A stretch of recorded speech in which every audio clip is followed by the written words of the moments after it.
Bonjour tout le monde. Donc moi c'est Saré Awad, je suis enseignant-chercheur à IMT Atlantique et donc membre du GEPEA et je travaille sur les biocarburants. Donc je vais vous présenter aujourd'hui nos activités sur les biocarburants. Donc déjà je remercie Pierre pour l'introduction qu'il a faite. Donc il a facilité un peu mon travail d'introduction. Donc je vais directement sur les biocarburants.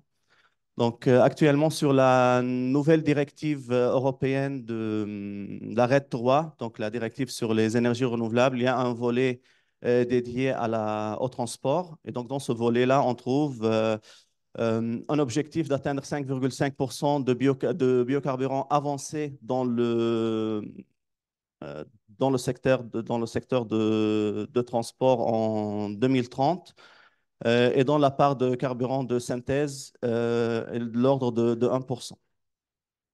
Donc, c'est quoi les carburants avancés? Donc, les biocarburants avancés, ce qu'on appelle historiquement les carburants de deuxième et de troisième génération. Mais dans le cadre de la directive européenne, il y a un annexe qui spécifie exactement les origines de ces matières premières. Et donc, dans le graphique ici, qu'on voit ici, on voit le Net Zero Roadmap qui est proposé par l'Agence internationale de l'énergie. Et donc, pour le secteur maritime, on trouve le mix énergétique proposé entre 2015 jusqu'à 2050. Donc, on voit qu'aujourd'hui, bon, comme l'a dit Pierre présenté tout à l'heure, on est majoritairement avec de carburant fossile, avec plus de 80% qui vient de fuel lourd, le carburant le moins cher et le plus polluant. En 2030, l'objectif, c'est d'atteindre 8% de biocarburants avancés.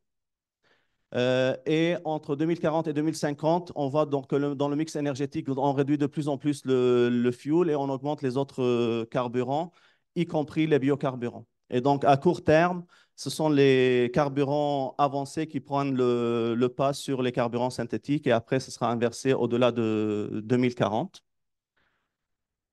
Donc, quelles sont les spécificités les défis qu'on a pour produire des carburants alternatifs?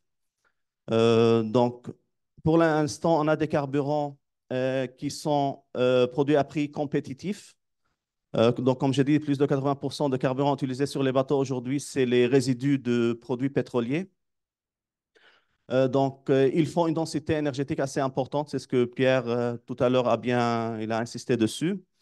Il faut que ces carburants, pour l'instant, au moins pour les navires qui ont été, parce qu'un navire, ça a une durée de vie entre 25 et 30 ans. Donc, pour les navires existants, il faut que ça soit compatible avec les moteurs existants. Et avec les législations qui augmentent, on a besoin de faibles teneurs en soufre. Donc, pour ça, on s'est penché un peu sur les biohuiles de pyrolyse et de solvolyse. Donc, ce sont des biohuiles qui sont produits par des procédés, ce qu'on appelle thermochimiques. On utilise l'effet de la température en absence d'oxygène pour dégrader la matière première et pour avoir une fraction organique qui est une biohuile. Donc, ça ressemble à ça. Donc, c'est très visqueux. Ça, c'est un peu plus proche en termes de caractéristiques que de produits bruts que des produits pétroliers, mais pas tout à fait.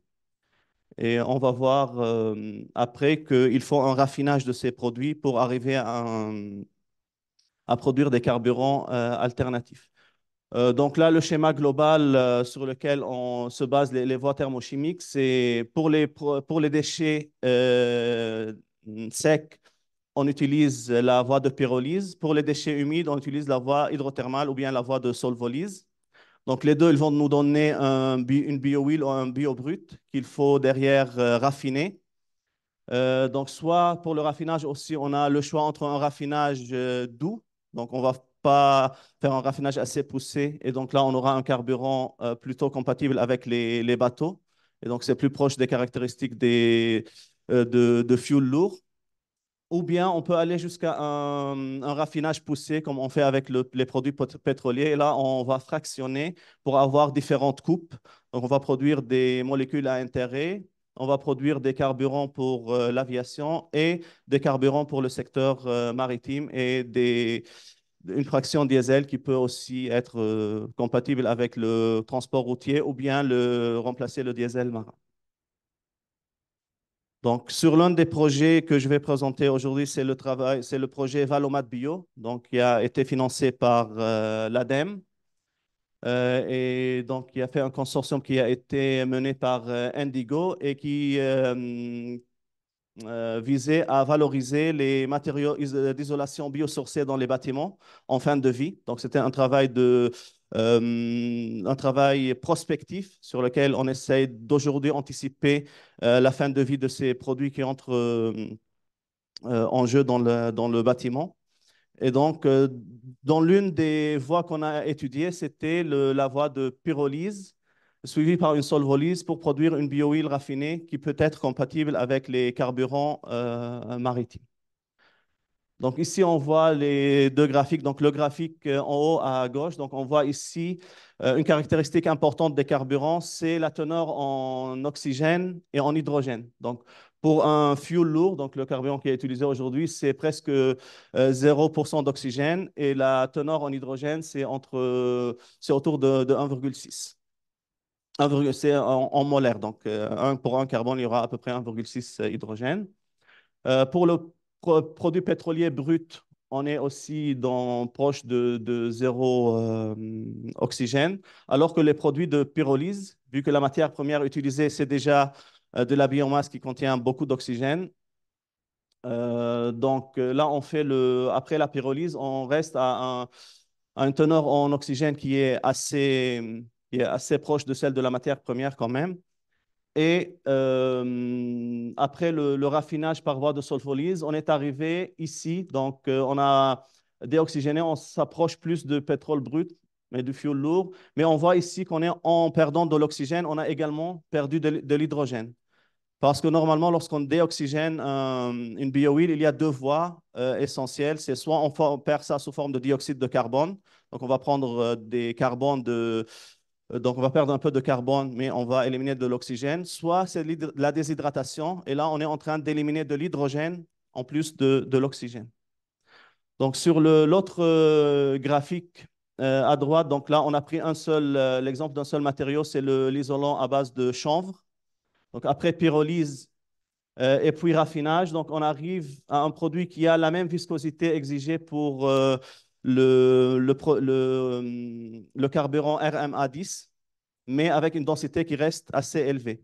Et donc, cette densité, elle est élevée parce que on a déhydrogéné et le fait, en fait, de perdre de l'hydrogène, on crée plus des liaisons doubles et des aromatiques, ce qui fait que le produit reste un peu dense et donc il ne respecte pas la norme. Et donc, l'idée, c'est de soit choisir des conditions opératoires et des catalyseurs qui vont nous amener à favoriser la voie de décarboxylation pour rester avec un niveau d'hydrogène assez élevé, pour respecter à la fois la teneur, donc la densité énergétique et respecter la densité. Soit on part sur une hydrodéoxygénation où là, on utilise l'hydrogène pour le raffinage. Et dans ce cas-là, on augmente la teneur en hydrogène dans le produit final. Et donc, pour cela, dans la continuité de ces travaux-là, on a eu un financement de thèse ADEME Région Pays de la Loire sur la continuité de ces travaux pour produire des catalyseurs à base d'argile qui vont nous aider à raffiner ces biohuiles de pyrolyse pour arriver à un carburant qui a les caractéristiques proches du carburant diesel. Donc, au cours de la première année de thèse, on a fait un screening de différents types d'argile avec différents types de liants pour mettre en forme les catalyseurs.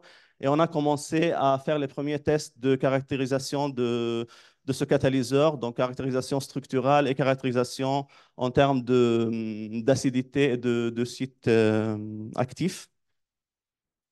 Et donc, on a mis en place un dispositif de test de craquage, molécules, modèles et de biohuile. Donc, j'espère dans une prochaine édition, je présenterai les premiers résultats de ces essais. Donc, le deuxième projet dont je vais vous parler aujourd'hui, c'est le projet Cockpit, donc, qui est financé par Horizon Europe, que nous coordonnons au niveau de GEPA, avec deux équipes de GEPA qui sont impliquées dans ce travail. Donc, l'équipe verte dans laquelle je travaille et l'équipe BAM. Donc, l'équipe BAM, ça sera plus sur la production des microalgues et nous, ça sera sur la conversion de ces microalgues par voie hydrothermale et On va travailler également sur la circularité du process. Donc, dans ce projet-là, on va produire à la fois des carburants maritimes et des carburants d'aviation. Donc là, on va tester deux types de raffinage. Donc, un raffinage poussé, donc avec l'université d'Aalborg, et un raffinage doux pour produire directement des carburants de bateau. Donc là, ce projet-là, donc on est 11 partenaires de 6 pays européens et c'est un projet financé à hauteur de 5 millions d'euros pour 4 ans.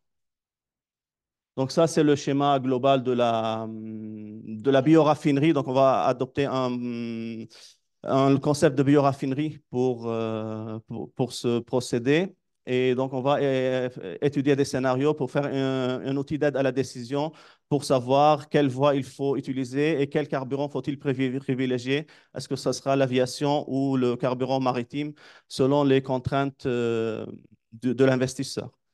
Et donc voilà, ici on voit sur le raffinage, donc on voit le raffinage doux, en conditions douces pour produire, pour transformer la majorité de nos produits en carburant maritime. Et la voie un peu poussée où là on va avoir différentes fractions, y compris des carburants pour le maritime. Voilà en gros ma présentation. Je vous remercie.